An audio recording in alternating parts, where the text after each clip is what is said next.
Hello दोस्तों, नमस्कार, जय हिंद। आप सभी का स्वागत है। उम्मीद करते हैं कि आप सभी लोग अच्छे होंगे। हम लोग नागरिकता के बारे में पढ़ रहे थे। आज नागरिकता का नेक्स्ट टॉपिक CAA नागरिकता संशोधन अधिनियम 2019 सिटीजनशिप एडमेंटेड एक्ट, इसके बारे में हम लोग पढ़ेंगे। ठीक है। CA क्या है, इसमें जो देखते हैं बराबर NRC का जिक्र जो होता है, इसके बारे में हम लोग पढ़ेंगे। ठीक है। तो CAA मतलब सिटीजनशिप एडमेंटेड एक्ट। सिटीजनशिप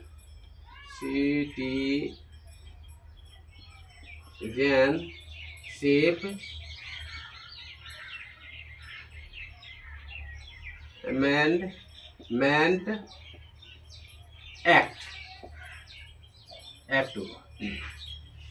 नागरिकता एक्ट 2019 नागरिकता संशोधन अधिनियम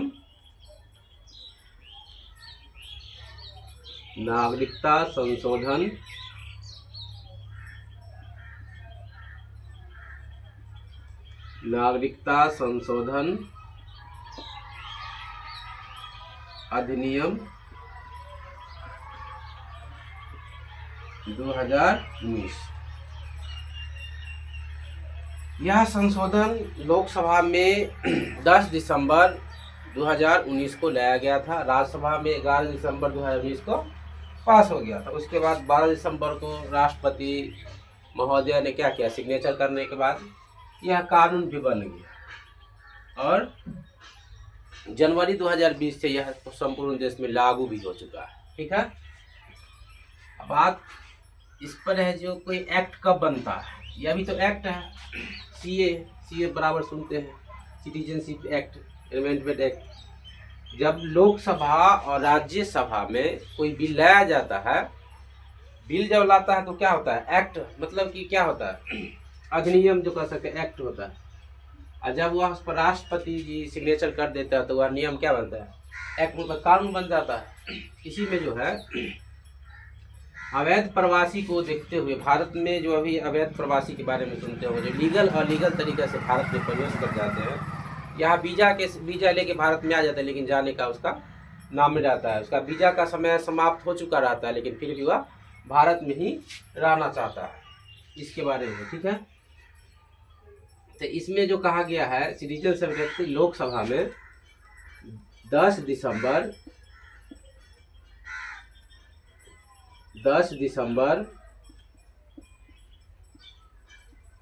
2019 लोकसभा में आया था। कहाँ आया था, लोकसभा मतलब संसद के निचले सदन में लाया गया। 11 दिसंबर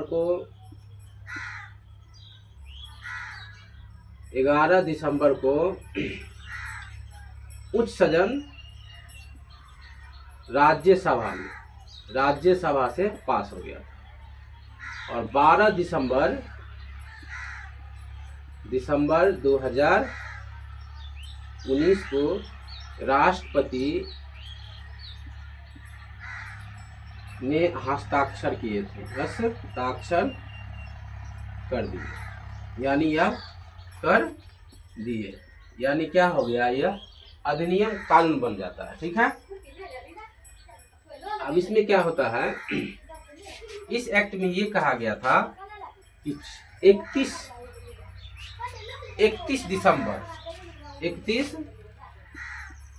दिसंबर 2014 को जो भी अवैध प्रवासी, जो भी व्यक्ति भारत में आ गए तक, 31 दिसंबर 2014 तक, माने इससे पहले भी कर सकते हैं, लेकिन जब तक जो व्यक्ति भारत में, अप्रवासी कह सकते हैं, जो व्यक्ति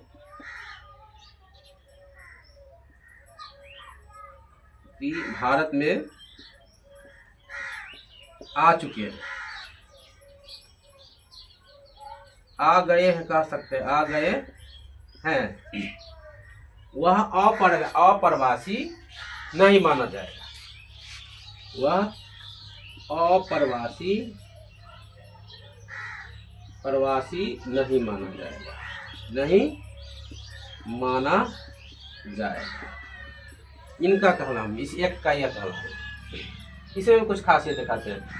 31 दिसंबर 2014 से पहले यहाँ तक जो भी व्यक्ति आ गया अप्रवासी को प्रवासी, अप्रवासी मतलब क्या, जो अलीगल तरीके से भारत में प्रवेश कर गए, ठीक है, उसको नहीं माना जाएगा।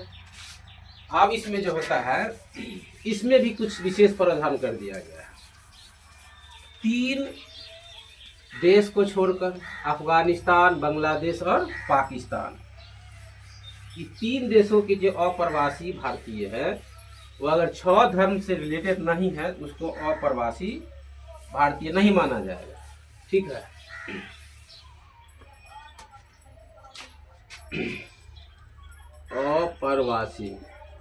अप्रवासी भारतीय अलीगल होता है, अलीगल कह सकते हैं, अलीगल टाइप से जो आते हैं, जिसका वीजा क्या होता है, वीजा जो होता है, वीजा का समय सीमा समाप्त होता है, फिर भी वह भारत में रहता है, या अवैध रूप से कह सकते हैं, अवैध रूप से भारत में आते हैं, ठीक है। इसमें ये कहा गया है कि 3 राष्ट्र, 3 देश को छोड़कर, 3 देश यानी 3 देश कह सकते हैं, 3 देश को छोड़कर 3 देश तथा 6 समुदाय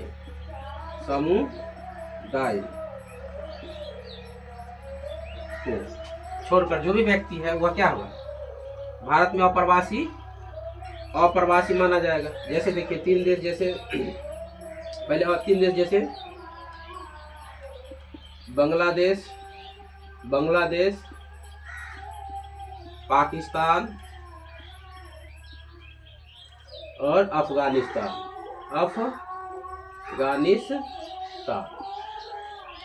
ये तीनों देश का जो है 6 समुदाय में, जैसे हिंदू,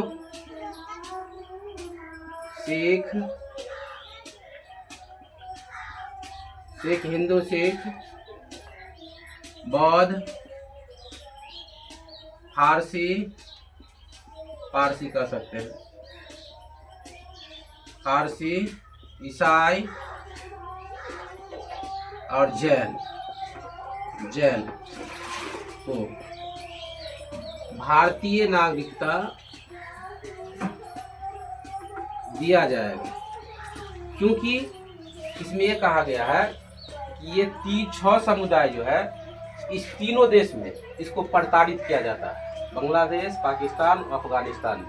तो भारत सरकार ने कहा जो हमारे अल्पसंख्यक भाई हिंदू जो अवैध दूसरे देश में है, सिख है, बौद्ध है और पारसी, ईसाई, जैन, इस सभी को भारत में अगर 31 दिसंबर 2014 से पहले जो भारत में आगे इसको नागरिकता देंगे हम लोग, इसको मतलब कि अप्रवासी नहीं माने जाए, ठीक है। इसमें इस 6 नागरिक को कहा गया, ठीक है। अब इसमें सवाल उठता है कि इसमें तो पाकिस्तान, बांग्लादेश, अफगानिस्तान, इसमें तो मुस्लिम भी है, लेकिन इसमें ये कहा गया है कि समानता के अधिकार जो होता है 14 में जो दिया गया है उसके खिलाफ है। लेकिन भारत सरकार का यह मत है इसका कोई उल्लंघन नहीं करता है, इसलिए उल्लंघन नहीं करता है कि क्योंकि ये 6 जो समुदाय है इसको इस देश में क्या किया जाता है, प्रताड़ित किया जाता है। इसी कारण से हम इसको क्या देते हैं, शरण दे रहे हैं। इसमें इस तीनों को नागरिकता अगर मतलब नागरिकता लेना है, इनको ईमेल आईडी होना चाहिए, ईमेल आईडी और फोन नंबर से नागरिकता के लिए अप्लाई कर सकते हैं, ठीक है। अब 2014 के बाद जो भी व्यक्ति आया, 31 दिसंबर 2014 के बाद 31 दिसंबर 2014 के बाद उसको, ये व्यक्ति जो आते हैं हिंदू, सिख, बौद्ध, जैन, फारसी, उसको कम से कम 6 वर्ष तक, 6 वर्षों तक भारत में रहना होगा, तब वह नागरिकता के लिए क्या कर सकते हैं, अप्लाई कर सकते हैं। ठीक है। अनुच्छेद 15 है, जिसमें जाति, धर्म, लिंग, भाषा के आधार पर कोई भेदभाव नहीं कर सकता है। यह स्पष्ट रूप से कहता है कि भारतीय मुसलमान के साथ इसमें कोई भेदभाव नहीं है। ठीक है। यह एक्ट कब लाया गया था? 2019 में, इसमें याद रखना। ठीक है। NRC के बारे में सुनते हो, NRC क्या है? नेशनल रजिस्टर्ड सिटीजन्स जो होता है, इसमें NRC एक तरह से क्या प्रूफ जो मांगता है, जब आप ये दावा कीजिए कि आप भारतीय है या नहीं। ठीक है। और इसका जो आप नेक्स्ट टॉपिक होगा उसके बारे में हम लोग बात करेंगे। थैंक यू, धन्यवाद।